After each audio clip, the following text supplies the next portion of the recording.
আমি এখন উপস্থিত আছি গুলশান 1 গোল চত্বরে। এখানে দেখা যাচ্ছে এটা হলো নাবানা টাওয়ার। আর এটা হলো গোল চত্বর। এখানে লোকজন পারাপার হচ্ছে এবং গাড়ির জ্যাম লেগেই আছে। তো এখানে যদি পূর্ব পশ্চিমে আন্ডারপাস করা হয়, আন্ডারপাস দিয়ে পূর্ব পশ্চিমের গাড়িগুলো পাস হবে, আর ওভারপাস দিয়ে উত্তর দক্ষিণের গাড়িগুলো পাস হবে।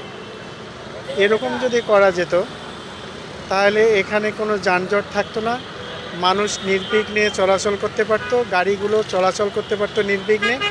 আর দুই সাইডে দুইটা লোক পারাপারের জন্য, সাধারণ মানুষ পারাপারের জন্য দুইটা লবি থাকতো।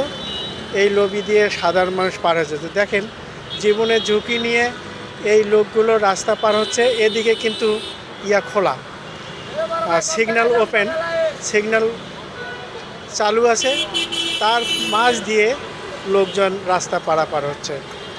তো নগর কর্তৃপক্ষের প্রতি আমাদের জনগণের পক্ষ থেকে আহ্বান যে এখানে একটা আন্ডারপাস করে দেওয়ার জন্য,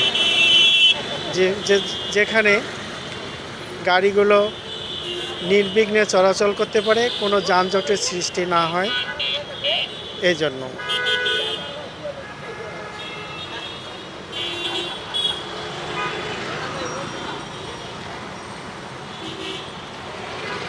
দেখেন দেখেন এই যে লোকগুলো আসতেছে, এদিকে গাড়ি চলাচল করতেছে, তার মাঝ দিয়ে আসার চেষ্টা করতেছে। এখন হয়তো চলেই আসবে। এই যে মাঝখানে, রাস্তার মাঝখানে লোক দাঁড়ায় আছে, ট্রাফিক পুলিশ এখানে নীরব। এদেরকে নিষেধ করতে পারবে না, এরা জীবনের ঝুঁকি নিয়ে পার হবে। দেখেন দেখেন কিভাবে পার হচ্ছে, এদেরকে বোঝানোর ক্ষমতাও কারো নেই।